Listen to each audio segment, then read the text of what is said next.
নমস্কার। বিজনেস বাতে সোমনাথের সাথে এই এপিসোডে আপনাদের সকলকে স্বাগত জানাই। আমাদের চ্যানেলটিকে সাবস্ক্রাইব করে বেল আইকন টিপে নিয়মিত অনুষ্ঠান পেতে সঙ্গে থাকুন। আমাদের এই এপিসোডের আজকে যে এই মুহূর্তে আমরা আলোচনাটা করব একটি নতুন বিষয়।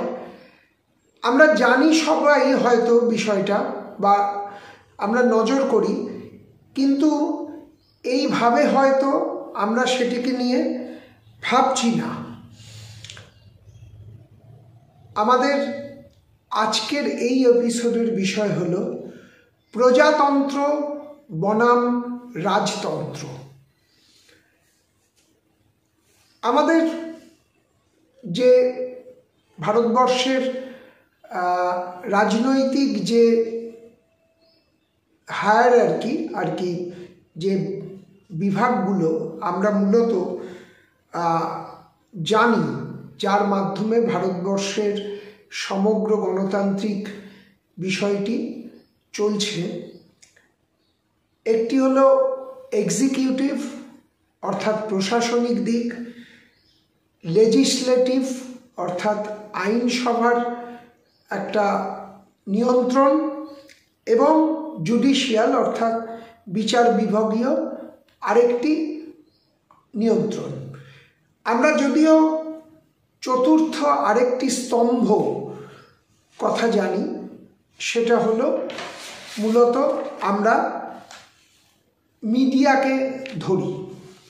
আমি ওই প্রসঙ্গটায় পরে আসছি। খুব সংক্ষেপে এক্সিকিউটিভ ব্রাঞ্চ অর্থাৎ প্রশাসনিক যে পর্যায়টি, সেটা কিভাবে চলছে আমি দু এক কথায় আপনাদের বলে দিই। রাষ্ট্রপতি, উপরাষ্ট্রপতি এবং মন্ত্রিসভা প্রধানমন্ত্রীর নেতৃত্বে এই এক্সিকিউটিভ ব্রাঞ্চের বিষয়টি দেখেন, এবং প্রধানমন্ত্রী নিজে এই প্রশাসনিক দিকের সর্বময় কর্তা হিসাবে রয়েছেন। আর কাউন্সিল অফ মিনিস্টার্স অর্থাৎ মন্ত্রিসভা, cabinet ministers, ministers of state আর ডেপুটি মিনিস্টার্স, তারা এই এক্সিকিউটিভ ব্রাঞ্চেরই অন্তর্ভুক্ত। এবার লেজিসলেটিভ ব্রাঞ্চের যেটা সব থেকে আইনসভা। আমাদের আইনসভা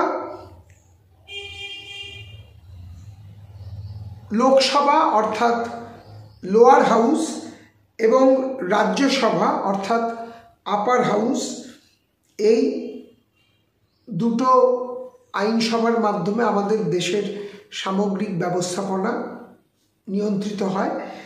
আর রাষ্ট্রপতিকেও কিন্তু এই আইনসভার অর্থাৎ পার্লামেন্টের অংশ হিসাবে ধরা আছে। এবারে আসছি বিচার বিভাগের দিকে। সুপ্রিম কোর্টের যে কেন্দ্রীয় যে আমাদের বিচার ব্যবস্থা, সেটা সুপ্রিম কোর্টের মাধ্যমে নিয়ন্ত্রিত হয়, এবং সুপ্রিম কোর্টের সমস্ত নির্দেশাবলী হায়ার এবং লোয়ার কোর্টস বিভিন্ন স্তরের যে বিচার বিভাগীয় যে কোর্টগুলো রয়েছে, তারা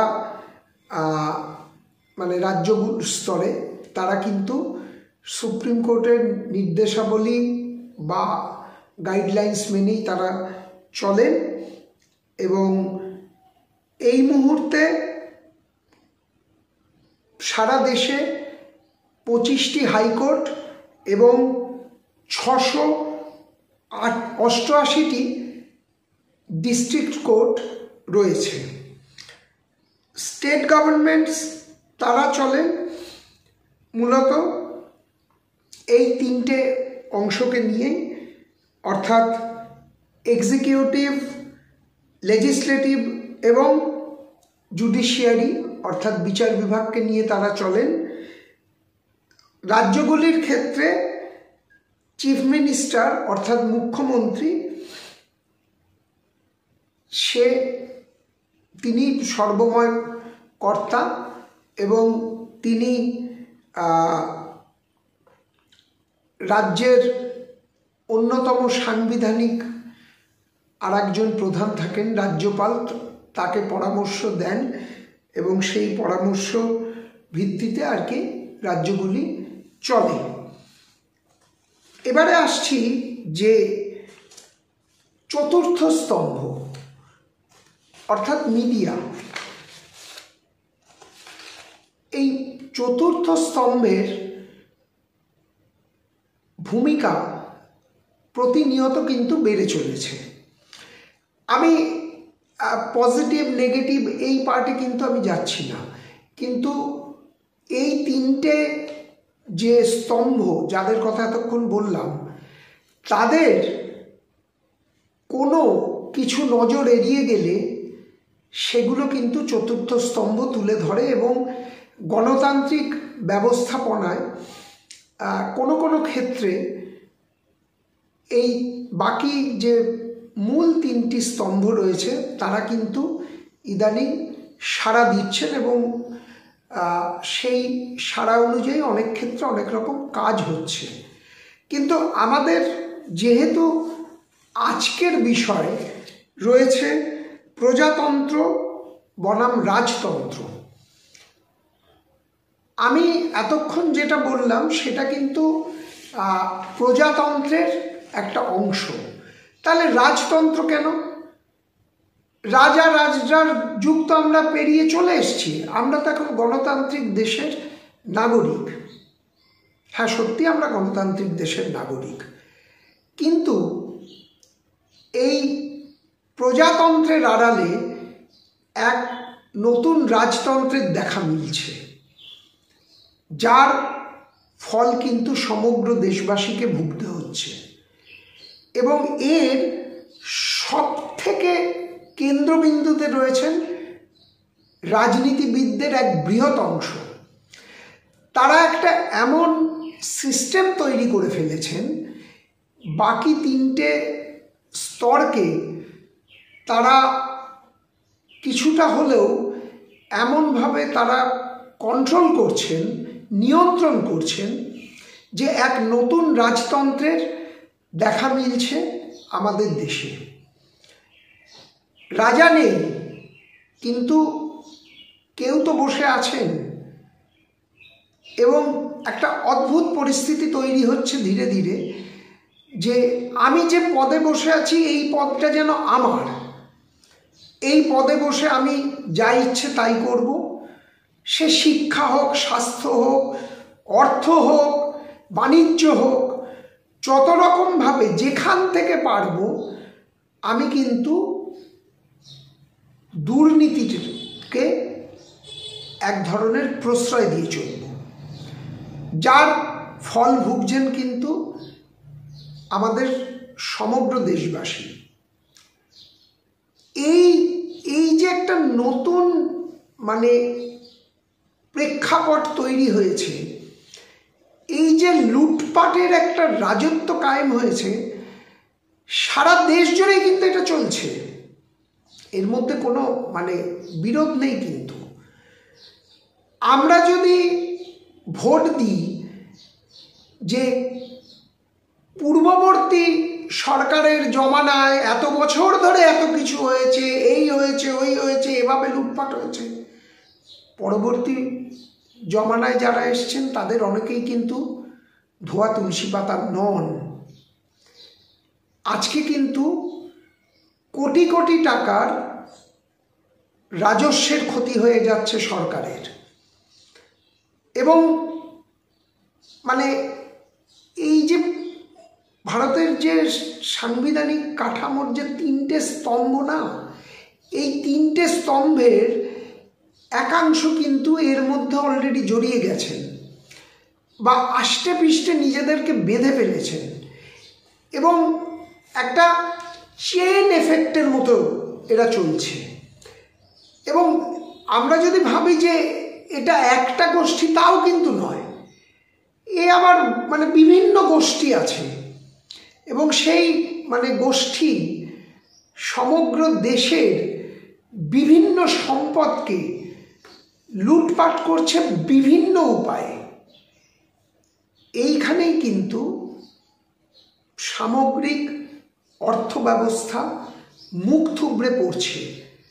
সময় সময় হয়তো বিভিন্ন রকম প্যাকেজ আসছে, সেগুলোকে ঢাকা দেওয়া হচ্ছে। এই ধরুন না, এই দেশ থেকে কত লোক, কতজন শিল্পপতি, মানে শিল্পপতি বলা যায় কিনা আমি জানি না, কিন্তু তারা তো দেশ থেকে টাকা মেরে চলেই গেছে। তা তাদের পেছনে যদি আমরা বলি যে প্রশাসনিক রাজনৈতিক মদত ছিল না, এটা তো ভুল। এটা তো বাস্তবকে আমরা এড়িয়ে যাব। তাহলে এই যে জায়গাটা, ঠিক এই রাজতন্ত্র এক ধরনের কায়েম হয়ে গেছে কিন্তু এখানে। আমি ক্ষমতায় বসেছি মানে আমি কিন্তু আর যাচ্ছি না ক্ষমতার থেকে, আমিই থাকবো, যে কোনো উপায়ে থাকবো, ও বাকিটা ম্যানেজ হয়ে যাবে, অ্যাডজাস্ট হয়ে যাবে, কম্প্রোমাইজ হয়ে যাবে। মানে বিভিন্ন সময় বিভিন্ন শব্দ, মাঝে এসেছিল একটা শব্দ কাটমানি। বাংলায় খালি চলে না, কিন্তু সারা দেশে চলে। বাংলা মূলত এই জায়গায় পৌঁছচ্ছে বা বাংলার ক্ষেত্রে এগুলো বেশি ব্যবহৃত হচ্ছে, তার কারণ হচ্ছে বাংলার রাজনৈতিক পরিস্থিতিটা একটু অন্যরকম। বাঙালির সচেতনতাকে একসময় সারা পৃথিবী কুর্নিশ জানাতো, এখনো জানায়, কোনো প্রশ্ন নেই। কিন্তু যে মেধাটাকে কুর্নিশ জানানো হতো, তাদেরকে টপকে ডিঙিয়ে এক অন্য মেধা উঠে এসেছে, যারা এই রাজতন্ত্রকে কায়েম করতে সাহায্য করছে, রাজতন্ত্রের অংশ হয়ে গেছে। আর এখানেই আমাদের কোটি কোটি টাকা নয় ছয়, অর্থাৎ দুর্নীতির পাকে আমরা নিমজ্জিত। এর এফেক্টটা কিন্তু সারা দেশেই আছে। 2G স্ক্যাম বাংলার তো কেউ ছিল না, তাহলে ঠিক এই রাজতন্ত্রটার সম্পর্কে আমাদের কিন্তু সচেতন হওয়ার সময় এসছে। কারণ যারা এই দুর্নীতির তন্ত্রে ঢুকে রয়েছেন, তারাও মাঝে মাঝে কিন্তু অতিষ্ঠ হয়ে পড়ছেন। কত জায়গায় দেব ভাগ, কত জায়গায় দেব।